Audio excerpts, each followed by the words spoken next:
Азияның жүрегінде орналасқан, ел бар бізде бірлігімен жарасқан.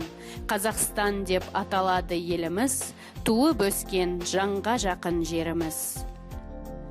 Біз бақытты баламыз ғой бүгінде, еркелейміз еліміздің төрінде. Тыныштықта, достықта біз тұрамыз, мәңгілік ел болашағын құрамыз.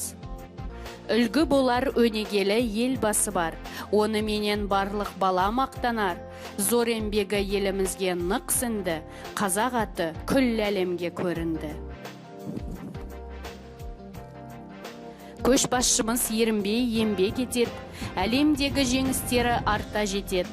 Ойлайды отандастар жағдайын, көмектен ол бас тартпайды әрдайым.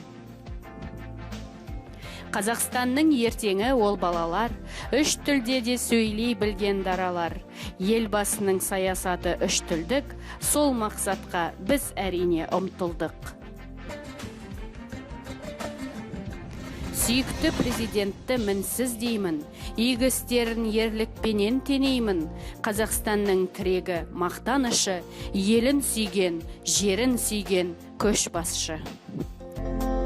Туды ұстап, тура жолға түсіріп, жас отанның өмірінде түсініп, елім, жерім деп ұрандап тайсалмай, бір керемет жасады кісілік.